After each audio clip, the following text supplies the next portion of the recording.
오늘은 거룩한 부활주일입니다. 우리가 지난 몇 주간 사순절로 우리 예수 그리스도의 십자가 고난을 묵상하며 지냈는데, 이제 오늘 우리는 마음껏 기뻐할 수 있게 되었습니다.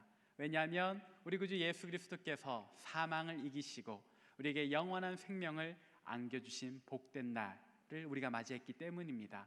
여러분, 우리 서로에게 이렇게 인사해 볼까요? 예수님께서 다시 사셨습니다. 한 번 더 인사하겠습니다. 예수님께서 부활하셨습니다. 할렐루야, 아멘. 오늘 말씀은 2000년 전 오늘 있었던 사건에 대해서 우리에게 전하고 있습니다. 예수님께서는 분명히 십자가에 달려 죽으셨습니다. 그러나 예수님의 육체는 무덤에 계속 머물러 있지 않았습니다.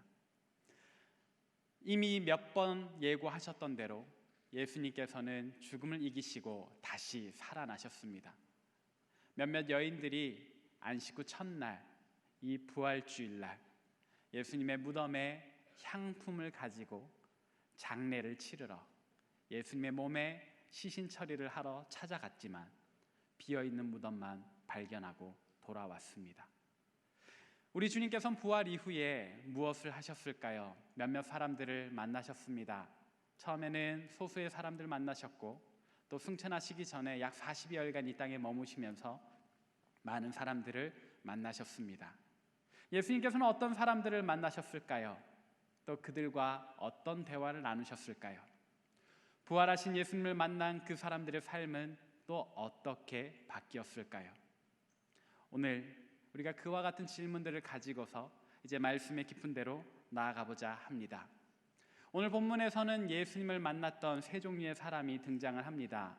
먼저 첫 번째로는 막달라 마리아에 대한 이야기를 나눠보도록 하겠습니다. 여러분, 막달라 마리아는 어떤 여인인지 알고 계십니까?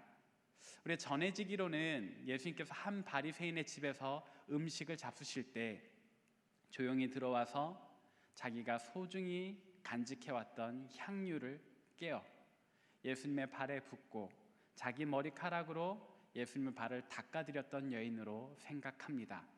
그러나 사실 이것은 우리가 그렇게 착각하기 쉬운데, 복음서의 기록들을 살펴보면 꼭 그 여인이 막달라 마리아라는 기록은 없습니다. 오히려 오늘 본문에서 이 막달라 마리아가 어떤 여인인지 보다 직접적으로 설명을 하는데, 그 여인은 이전에 7 귀신 들렸던 여인이었습니다. 귀신 하나 들린 것도 감당하기 어려운데 7 귀신이 들려서 고통받았던 여인.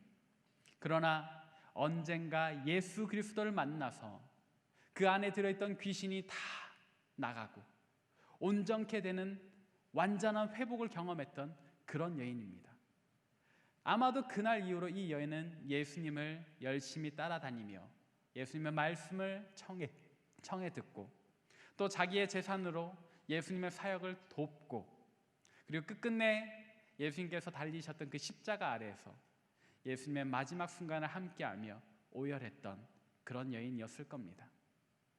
내 생명을 구원해 주신 주님, 어느 누구도 귀신 하나도 감당치 못하는데 7이나 되는 귀신을 쫓아내 주셔서 나를 다시 살게 해주신 주님, 그 주님의 뒤를 따라다녔기에 이 여인은 분명 예수님께서 어떻게 십자가 고난을 당하실지, 또 그가 어떻게 죽음을 경험할지, 그리고 거기서 끝이 아니라 어떻게 부활하실지를 이미 많이 들었을 겁니다. 그러나 안타깝게도 막달라 마리아 역시 예수님의 부활을 믿지 못했습니다. 그래서 안식 후 첫날 이른 새벽에 예수님의 무덤에 찾아갔다가 비어있는 무덤을 발견하고, 또 천사가 전해주는 예수님의 부활 소식을 들을 때 두려워 떨며 그 자리에서 도망치고 말았습니다. 얼마나 놀랐겠습니까? 그만큼 부활이라고 하는 것은 사실 우리가 믿기 힘든, 참으로 믿기 힘든 하나님의 신비입니다. 막달라 마리아뿐만이 아니었습니다. 사실 막달라 마리아와 함께했던 몇몇 여인들이 있습니다. 그 여인들이 모여서 무덤에 갇히신 예수님의 시신의 발을 향품을 준비해서 함께 찾아갔죠.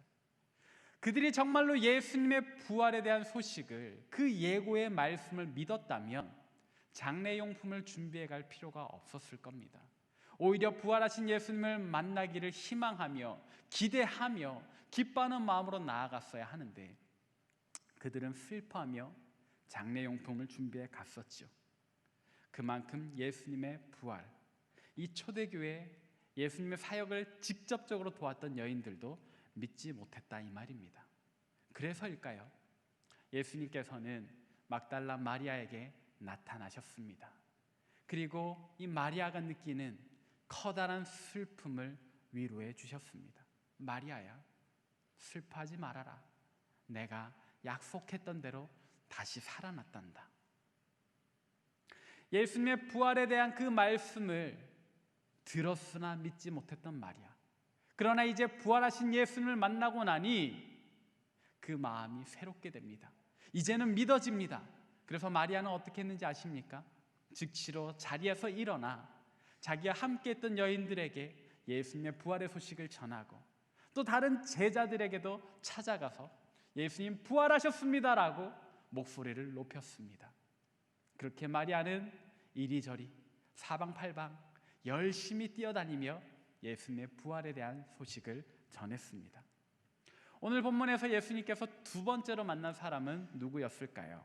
12절에 보니까 시골로 내려가던 제자들에 관한 이야기가 있습니다. 아마도 이들이 갔던 그 시골은 엠마오였던 것 같습니다. 사실 이들에 대한 이야기는 누가복음 24장에 좀 더 자세하게 나오는데 그 장을 찾아보면 이렇게 설명을 합니다. 예수님의 제자들 중에 두 사람이 낙심해서 아마도 자기들의 고향인 이 엠마오로 모든 것을 포기하고 돌아가는 겁니다. 예루살렘에서 우리 구주 예수님께서 왕이 되실 줄 알았는데 허무하게 십자가에 달려 죽으시고 무덤에 안치되는 것까지 보고서 이제는 모든 것이 끝났구나 허탈해하며 터덜터덜 한 걸음씩 한 걸음씩 자신들의 고향으로, 이제는 우리가 고향으로 돌아가서 원래 하던 일이나 하자 하고 돌아갔을 겁니다. 그들이 얼마나 상심했던지 그들의 고향길에 예수님께서 동행하시는데 이들은 그분이 예수님인 줄도 알아보지 못합니다. 상식적으로 이들이 그렇게 쫓아다녔던 예수님인데 어떻게 알아보지 못했을까?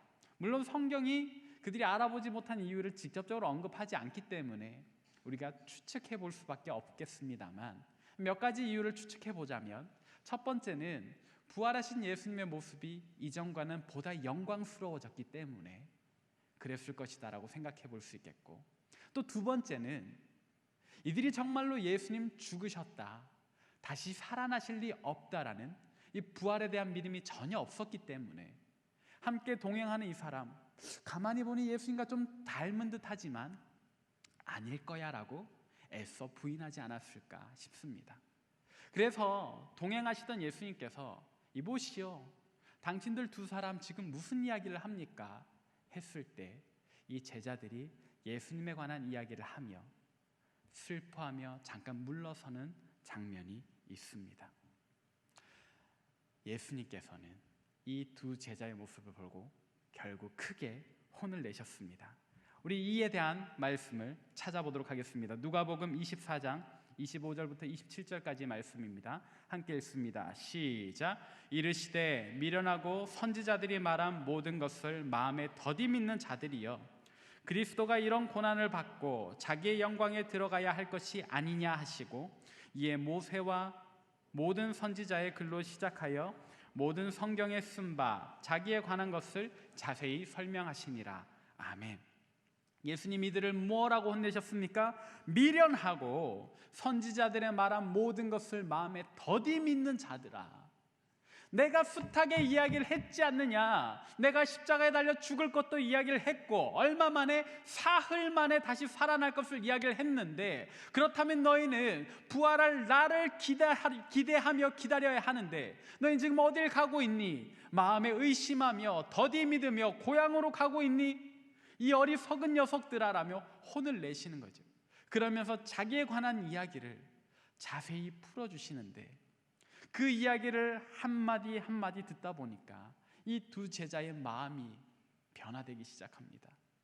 이들의 증언을 보니까 그 말씀을 들을 때, 그 풀어주시는 말씀을 들을 때 우리 마음이 뜨거워지지 아니하더냐라고 이야기를 해요. 냉담해져 버린 마음, 모든 것이 닫혀버리고 앞날에 대한 기대와 소망 하나 없이 그렇게 모든 것이 끝났다라며 포기해 고향으로 내려가던 그들의 마음, 차갑게 식어버렸을 텐데 그 마음이 다시금 뜨거워지는 겁니다. 무엇을 통해서요? 부활의 소망을 가지고 부활하신 예수님을 만나니까 그 마음이 다시금 살아나는 거예요. 그 믿음이 생겨나는 거예요. 그리고 그들이 발걸음을 돌립니다.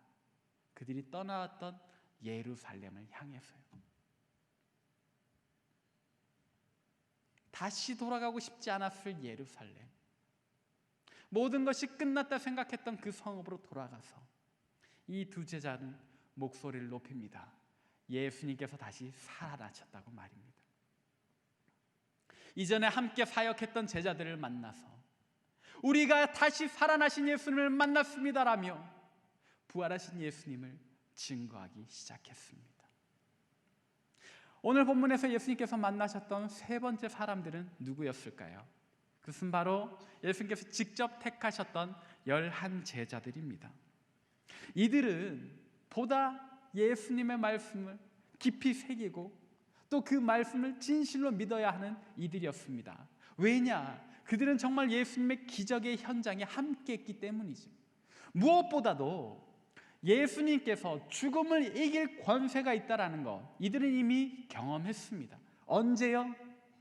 마르다와 마리아의 오빠였던 나사로가 죽었을 때, 죽은 지 3일이나 되어서 이미 시체 썩는 냄새가 나기 시작한 그 현장에 이 제자들이 함께 있었습니다. 사람들이 몰려왔습니다. 예수님, 나사로가 이미 죽은 지 3일이나 되었습니다. 또 어떤 사람들이 예수님에 대해서 이야기를 합니다. 저 사람이 아끼던 나사로는 살릴 수 없었던가? 예수님께서 그 모든 소리를 잠잠케 하시고 나사로야 일어나라라고 외치셨죠.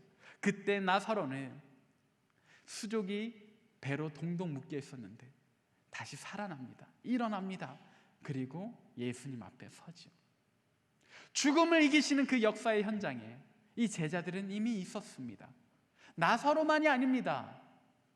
회당장 야이로의 딸도 살리셨고 나인성 과부의 아들도 살리셨습니다. 한 번도 대단한 기적이거늘 예수님의 11 제자는, 원래 가룟 유다까지 12 제자지만 이 11 제자는 예수님께서 죽음을 이길 권세가 있다는 것을 3번이나 눈으로 목격했는데도 불구하고 오늘 예수님의 십자가 죽음 이후에 그들에게는 냉담한 가슴, 예수님의 부활을 믿지 못하는 연약한 믿음만 있었습니다. 오늘 본문에서 그들은 무엇을 하고 있었는가? 말씀해 보니까 그들은 함께 모여서 식사를 하고 있었어요. 예수님 부활하신 그날에 그들이 예수님 맞이할 준비를 하지 않고 모여서 식사를 하고 있었습니다. 그들의 식사 장면 한번 상상해 봅시다. 어땠을까요? 많은 음식들이 있었을까요? 웃으며 즐기며 화기애애했을까요? 아닐 겁니다. 아마도 침묵, 불안한 대화 많이 오고 갔을 겁니다. 우리가 3년 동안 열심히 쫓아다녔는데 심지어 우리는 예수님께서 예루살렘 성에 입성하시면 왕이 되실 테니 누가 예수님 왼편에 오른편에 앉을까 서로 싸우기까지 했는데 예수님 죽으셨다. 이제 우리 어떡하지? 이제 우리 뭐 하며 살지?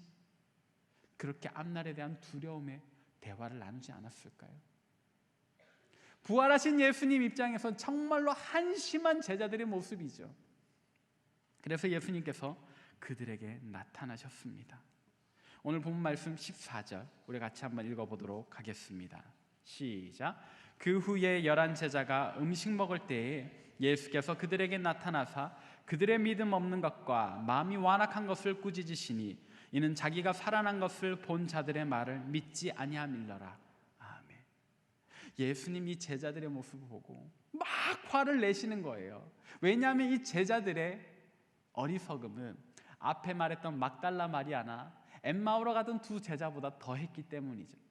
이들은 예수님의 역사의 현장에, 그 귀한 죽음을 이기는 현장에 있었음에도 불구하고 부활을 믿지 않았을 뿐더러 막달라 마리아가 또 엠마오로 가다가 돌아온 두 제자가 여러분, 11 사도들이여 내가 부활하신 예수님을 만났습니다라며 부활하신 예수님에 대한 증거를 들었음에도 그때에도 불구하고 예수님의 부활을 믿지 않았기 때문이죠.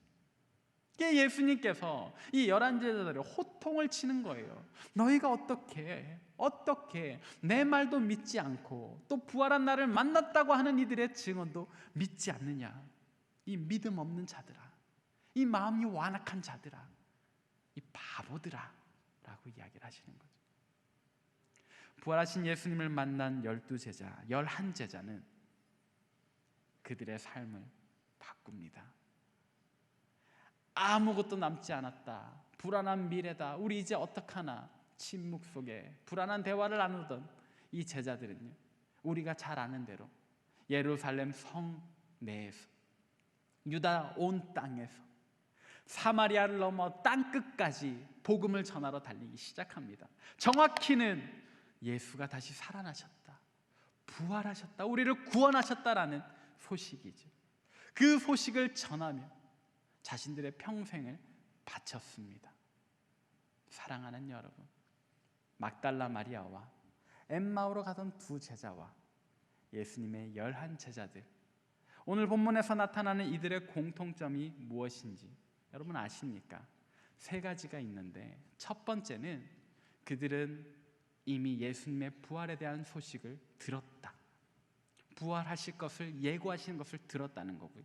두 번째는 그 소식을, 예수님의 말씀을 믿지 않았다라는 것. 여기까지는 그들의 부정적인 공통점이겠는데, 마지막 3번째는 긍정적인 공통점이에요. 그럼 뭘까요? 부활하신 예수님을 만나고 복음의 소식을 전하려 땅끝까지 달려갔다는 겁니다. 온 땅으로 다니며 부활의 소식을 증거했다는 겁니다. 이들의 모습을 볼 때 우리의 모습은 어떻습니까? 우리에게도 이들과 같은 모습이 있습니다. 이들이 열심히 복음을 전하러 다닌 덕분에, 이들이 땅끝까지 예수의 부활을 증거했던 그 이유 덕분에 오늘 이곳에, 이 머나먼 동쪽 땅에 있는 저와 여러분들도 예수님의 부활에 대한 소식을 들을 수 있지 않았습니까? 우리도 그들과 같이 예수님의 부활에 대한 소식을 들었습니다. 첫 번째 공통점입니다. 두 번째, 우리는 그 부활을 믿고 있습니까? 여러분들 정말 대답해 보십시오. 여러분 정말로 예수님 부활하셨다는 것을 믿으십니까? 그렇다면 왜 그들과 같이 예수님의 부활을 전하지 않는 것입니까? 만약 우리가 이들의 3가지 공통점 중에 첫 번째와 두 번째를 지나고 아직 3번째까지 나아가지 못한 단계에 머무르고 있다면, 오늘 이 말씀을 진정 하나님의 말씀으로 받아들여 예수님의 부활을 증거하는 증인들 되시길 바랍니다. 여러분, 이 부활의 증거를 땅끝까지 전하는 것, 언뜻 보면 대단한 용기가 필요할 것 같아요. 또 많은 돈도 필요할 것 같아요. 그러나 여러분, 너무 걱정하지 마십시오. 우리 할 수 있는 것부터 해봅시다. 가까이는 오늘 이 하루 동안에 예수님의 부활을 믿는다고 모여있는 우리끼리 먼저 이 부활에 대한 소식을 전해봅시다. 옆에 사람에게 다시 한번 이야기해 볼까요? 예수님께서 부활하셨습니다. 다시 한번 더 인사해 봅시다. 예수님께서 다시 살아나셨습니다. 할렐루야, 아멘. 진실로 이와 같은 이 아름답고 복된 소식을 여러분 주변에게 전하는 저와 여러분 되시길 바랍니다. 여러분, 이렇게 복음을 전할 때 우리 하나님은 어떻게 하고 계실까요? 가만히 계실까요? 아니요, 여러분. 우리가 정말로 증인으로 살 수 있도록 우리에게 놀라운 권세를 주시는데, 그에 대한 약속의 말씀이 오늘 본문에 함께 나타납니다. 우리 함께 오늘 본문 17절과 18절을 읽어보도록 하겠습니다. 시작. 믿는 자들에게는 이런 표적이 따르리니 곧 그들이 내 이름으로 귀신을 쫓아내며 새 방언을 말하며 뱀을 집어 올리며 무슨 독을 마실지라도 해를 받지 아니하며 병든 사람에게 손을 얹은즉 나으리라 하시더라. 아멘. 우리가 나아가서 복음을 전할 때 믿고 세례를 받는 사람은 구원을 받으려니와 우리가 전하는 그 복음의 소식을 믿지 아니하는 자들은 그들의 상급을 받을 겁니다. 그러니까 우리는 그들이 믿든지 안 믿든지 두려워하지 말고 신경 쓰지 말고 오늘 예수님께서 다시 살아나셨다는 이 복된 소식을 전하기만 하면 돼요. 이것은 우리의 선택사항이 아닙니다. 우리의 사명이며 우리의 기도 제목입니다. 그래서 오늘 말씀이 우리의 기도 제목 증인으로 살기예요. 우리가 증인으로 살 수 있도록 힘 달라고 도와달라고 하나님께 기도해야 돼요. 그리고 그렇게 기도할 때에 우리가 방금 읽었던 말씀과 같이 주님께서 우리에게 필요하다면 놀라운 은사, 놀라운 권세도 허락하시는데 그 은사와 권세는 이런 거예요. 표적이 따른다 그랬어요. 귀신을 쫓아낸다. 또 뱀을 집어올리며 무슨 독을 마시든지 해를 받지 않는다. 병든 사람에게 손을 얹은즉 그 사람이 낫는다. 필요하다면 우리의 인간적인 한계를 뛰어넘는 하나님 베푸신 놀라운 은혜가, 놀라운 권능이 우리를 통해서도 발현된다 이 말입니다. 이것은 허무맹랑한 이야기가 아니에요. 오늘날 우리 세대도 얼마든지 나타날 수 있는 권능이에요. 저 인천에서 목회를 하시던 어떤 목사님, 선교지에 나가면 정말로 끊임없는 역사가 일어난대요. 지금은 은퇴하신 목사님이신데 그분은 그래서 날마다 선교를 나가고 싶다고 하셨어요. 손을 얹으니까 귀신이 쫓겨나는 것을 눈으로 보시고 손을 얹으니까 아픈 사람들이 회복되고 곧 낫는 것을 보았습니다. 사랑하는 여러분, 오늘 우리 시대에도 이와 같은 권능은, 이와 같은 은사는 우리를 통해서 이어져 갑니다. 여러분들에게 필요하다면 이뿐이겠습니까? 하나님께서 원하신다면, 하나님께서 필요하다고 여기신다면 우리에게 이보다 더 큰 권세도 허락하시는 줄로 믿으시길 바랍니다. 여러분, 그 놀라운 역사의 주인공이 되시려면 우리가 증인으로서 살아야 합니다. 우리가 진정 증인으로서 살기로 결단해야 합니다. 그리고 날마다 기도하셔야 되는 거죠. 우리가 기도하지 않는데 어떻게 이런 권능이 나타납니까? 우리가 기도하지 않는데, 우리가 이렇게 살기로 결단하지 않는데 어떻게 예수의 부활의 소식이 땅끝까지 전해진단 말입니까? 우리 지금 우리에게 원하세요. 그래서 너희는 전하라라고 오늘 말씀에 분명히 이야기하셨잖아요. 사랑하는 여러분, 우리가 정말 부활의 소식을 믿는 사람이라면, 그 복된 소식의 기쁨을 누리는 사람들이라면 오늘 본문 말씀에 나왔던 막달라 마리아처럼, 엠마오로 가다가 돌아왔던 두 제자처럼, 예수님의 11제자처럼 우리 여기 가만히 있으면 안 됩니다. 일어나서 믿지 않는 내 가족들에게 전해야 돼요. 부끄러울 수 있습니다. 그러나 여러분, 복음의 능력을 믿고, 오늘 여러분들 가족 중에 예수님을 믿지 않는 사람이 있다면 이렇게 한번 이야기해 보세요. 엄마, 아빠, 예수님께서 다시 살아나셨어요. 안 믿겨지실지라도 그냥 제가 믿는 하나님 오늘 다시 살아나셨어요. 그냥 조용히 한마디 한번 던져보세요. 어쩌면은 무슨 소리야, 왜 이래, 부정적인 반응이 나올 수도 있겠지요. 그러나 여러분, 그 부정적인 반응이 두려워서 우리가 내뱉지조차 않는다면, 전하지 않는다면, 혹여나 오늘 우리의 이 말을 듣고 변화되실 수도 있는 우리 부모님이, 내 동생이, 내 친구들이 변화될 수 없다 이 말입니다. 잠깐의 부정적인 반응보다 정말로 우리가 한 번 내뱉는 그 한마디 증거의 말로 그들의 가슴이 뜨거워질 수 있는데, 그들의 영혼이 구원받을 수 있는데 우리가 내뱉지 않을 이유가 어디 있습니까? 진실로 오늘 이 말씀, 하나님의 말씀으로 믿고 받아들여 막달라 마리아처럼, 두 제자처럼, 아니 11제자처럼 우리도 땅끝까지 부활의 기쁜 소식을 전하는 증인으로 살아가는 저와 여러분 되시기를 바랍니다. 오늘 이 말씀이 우리 안에 넘치고 넘쳐 하나님의 능력으로 나타나시길 바랍니다. 주님 은혜를 감사합니다. 하나님,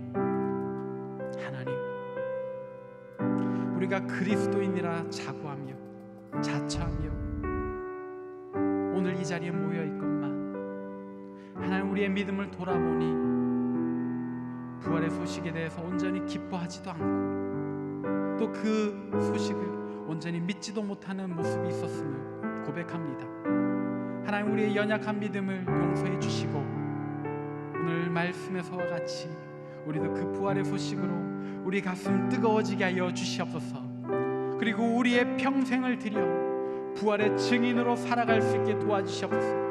하나님, 우리가 가는 곳곳에서, 우리가 밟는 모든 땅에서 하나님 높이는 찬양의 소리가 커지기를 소망합니다. 주의 몸된 교회가 세워지기를 소망합니다.